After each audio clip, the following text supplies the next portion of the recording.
Hello again, my subscribers. Today we are doing a Let's Read.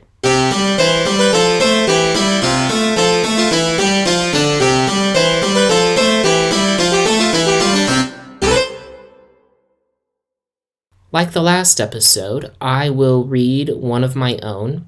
This time we are diving into the world of Doctor Who.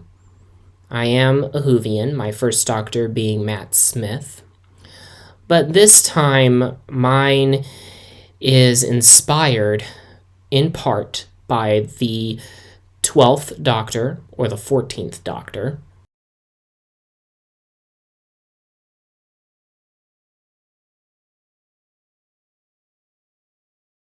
And it was also inspired by a school project that I created in the art of editing. I will never show the video anywhere because I don't think it's very good. However, I was really inspired by this particular story and this particular idea. So, let us get into it.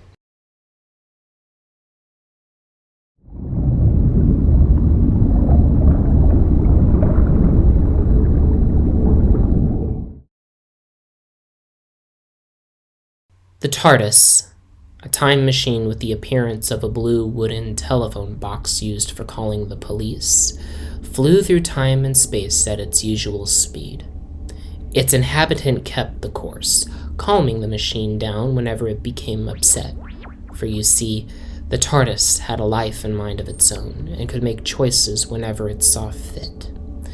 The inhabitant was a man who only went by the name the Doctor. While unknown why he went by such a name, what was known was he was a man not to be trifled with, for he had tricks up his sleeve that could rival Houdini. To understand the Doctor is to understand the reality of his species. He came from another world, a world currently trapped in time and space.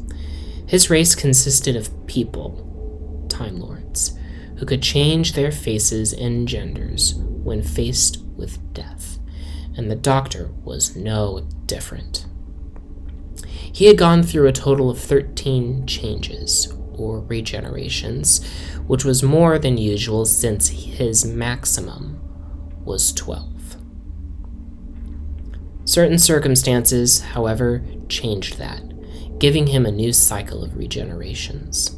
His current face, that of an older man with intense eyebrows and eyes that could change from kind to angry at a moment's notice, were positioned at the screen. "Where will you take me this time, girl?" wondered the Doctor. Despite the fact he was an alien, he spoke in a Scottish accent. His planet, Gallifrey, had many accents, including those found on Earth. In his 10th incarnation, when he dressed in black and sported a buzz cut, he explained this fact to a companion who didn't believe that he came from another world, because he sounded like a northern Englishman. "Lots of planets have a north," he explained. So it was to be expected that if lots of planets had a north, they must have had some Scottish folk who took every opportunity to blame them for their problems, as this current version of the Doctor noted when finding his Scottish accent. "I can blame the English," he exclaimed. He raised his head for a moment and looked around his home, which was bigger on the inside. So many ghosts, he thought. So many. Like his appearance, the Doctor had an ever-changing cast of men and women, mostly women, to accompany him on his travels. Why mostly women was anyone's guess. Maybe they found him attractive. Maybe they were like Belle from Beauty and the Beast and longed for adventure in the great wide somewhere.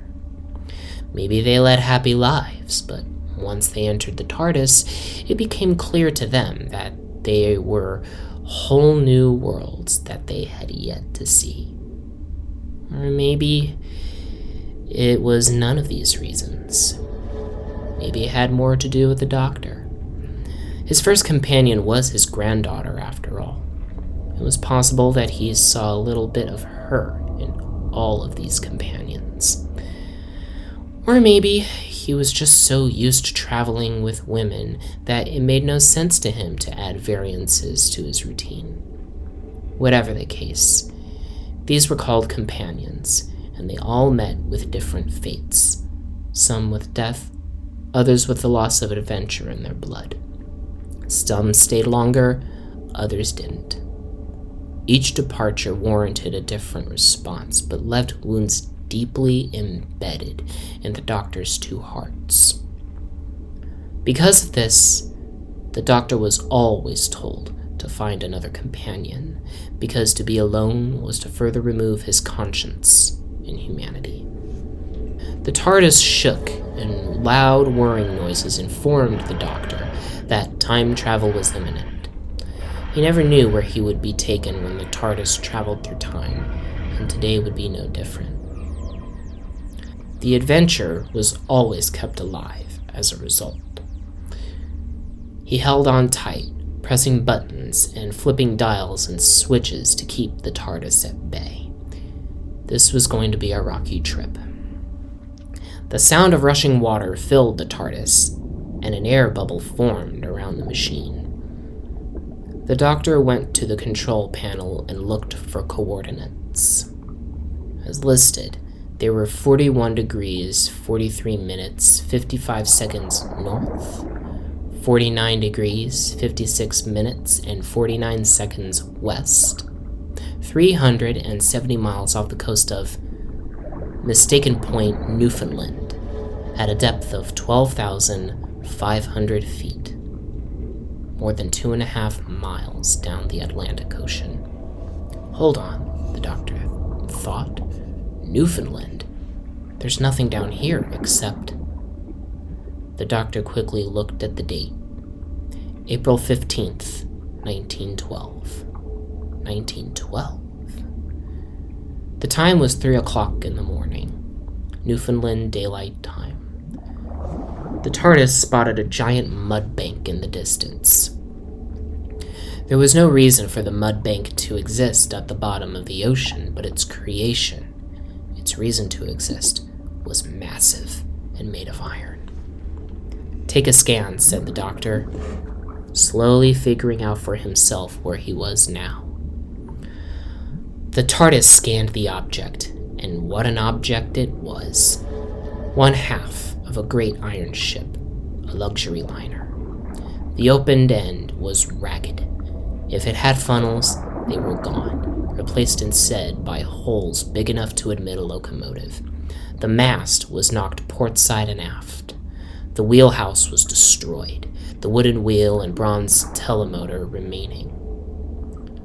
Cables lay everywhere.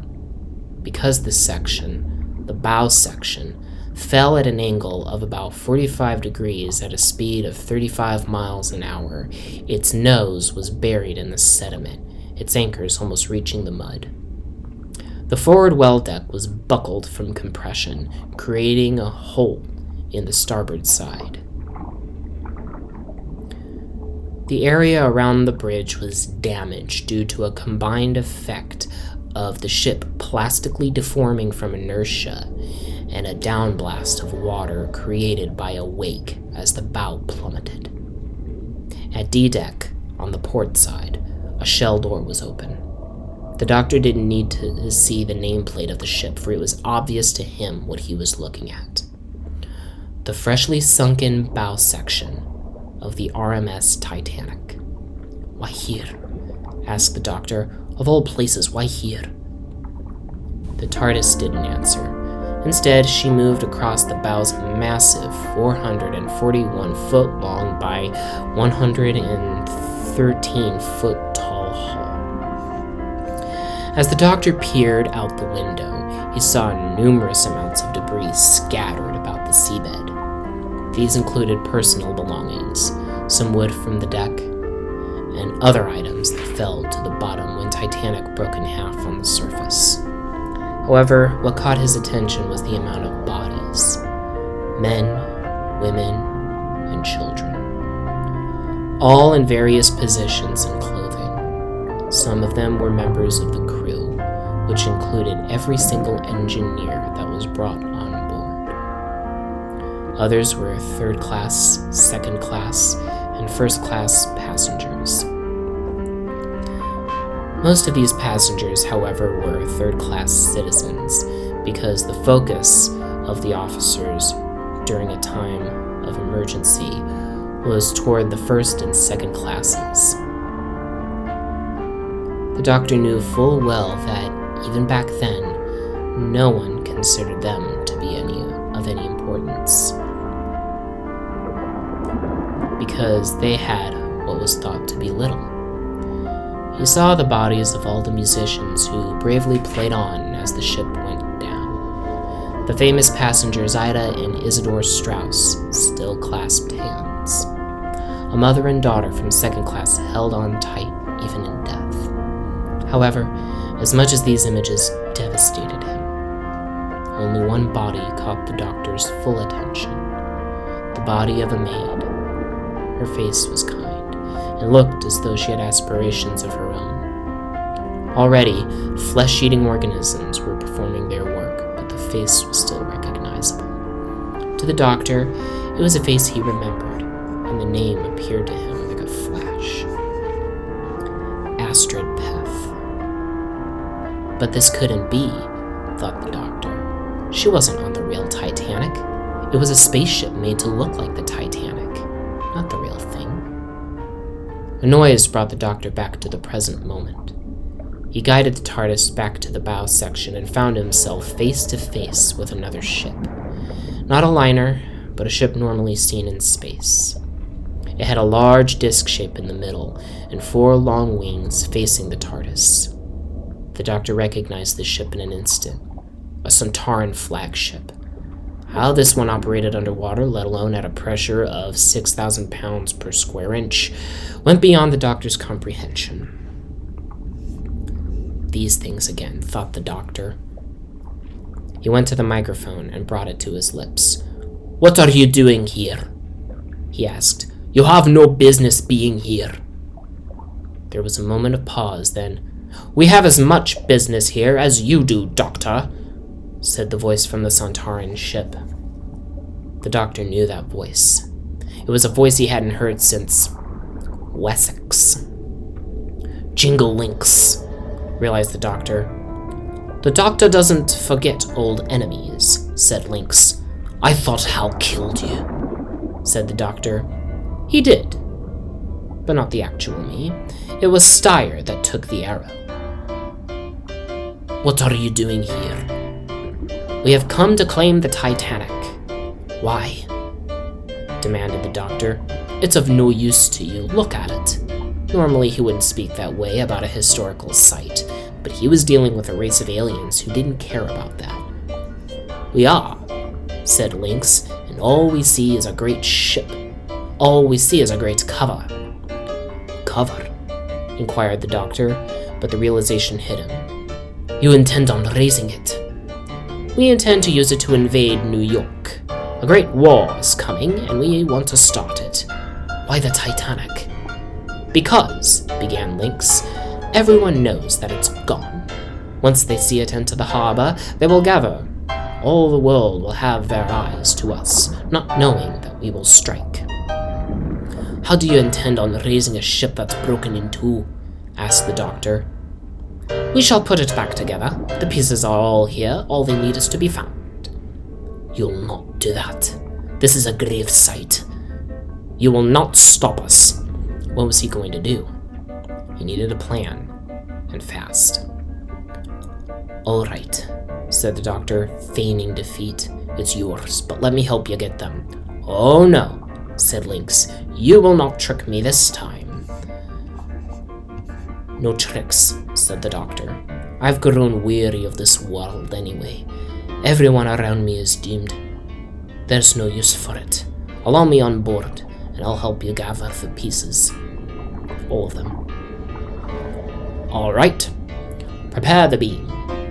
A few whirring noises sounded, and the doctor was transported onto the Centauran ship. Lynx looked no different than he had when they first met. He was still that cynical yet intelligent toad that commanded the 5th Centauran Army space fleet. Surrounding him were the other warmongering Centaurans, all staring at him, all waiting. The Doctor had many enemies, but the Centaurans were among the most belligerent and militaristic. With large bulbous heads, deep-set features, and short, brown, stocky bodies, the Doctor remembered when one of his companions, whom was one of his best friends, referred to them as huge potatoes with ray guns. A humorous comparison that he kept with him always. "So," began Lynx, "the Doctor gives up on humanity. How shall you help us?" "Simple," said the Doctor. He reached into his pocket and pulled out his newly acquired sonic screwdriver. The TARDIS had just created it and given it to him, and he couldn't wait to use it. It looked odd, yet appealing. The palette was blue, gray, and brown. Its design was a sight to investigate. The head was shaped similar to the TARDIS. Its middle was a tad bigger, with a dial instead of a button. Its handle had 4 metal strips. But the Centaurans knew full well what the instrument was capable of under the right circumstances. They were all put on edge. "Don't worry," said the Doctor. "This will help us." "How?" said Lynx. "It will take a scan of the entire wreck site," said the Doctor, "and then we'll put the ship back together long enough to allow your passage to New York to begin your war." "Wonderful. Do your work." The Doctor walked over to the control panel and placed the sonic screwdriver's head onto the wheel. He turned on the power and the entire ship whirred to life. The Doctor turned to the Centaurans with a smile on his face. "Lynx," said the Doctor, "I'd love to stay and watch you all achieve your victory, but I must leave, so good luck." The Doctor disappeared in a brilliant light and found himself back in the TARDIS. He looked through the window and watched the Centauran ship move up toward the surface. As the Doctor planned, the ship would continue all the way into space. If Lynx didn't try anything, of course he did, and the ship blew up. It normally wasn't like the Doctor to kill anyone, let alone a spaceship full of Centaurans, but this was different. It was as if he didn't care. But as soon as he turned to the body of the maid, he found himself falling to his knees. He didn't want to get back up. He had the strength. He remembered talking to Astrid about adventures planned together, the beauty of it all, the kiss, and in those last moments of letting her atoms go into space, telling her she wasn't falling, but flying. A part of him hoped maybe she would appear and let him know that she was still around, and still flying. But he knew it wouldn't happen. So, he took the advice of another companion, the impossible girl. "Run. Run, you clever boy. And remember." He flipped some switches, turned some dials, pushed the buttons, and left Titanic to rest in darkness until September 1st, 1985, when Dr. Robert D. Ballard of Woods Hole Oceanographic Institute and Jean-Louis Michel of French Research Institute for Exploration of the Sea would discover her and show her to the world. Thank you all so much for watching and listening. Like and favorite the video if you enjoyed it. Share it with everybody you know. Subscribe today and hit the notification bell. I upload every Saturday, or at least try to. Like the Facebook, Instagram, TikTok, and Tumblr pages. Please stay safe and healthy. And remember, it's chaos. Be kind.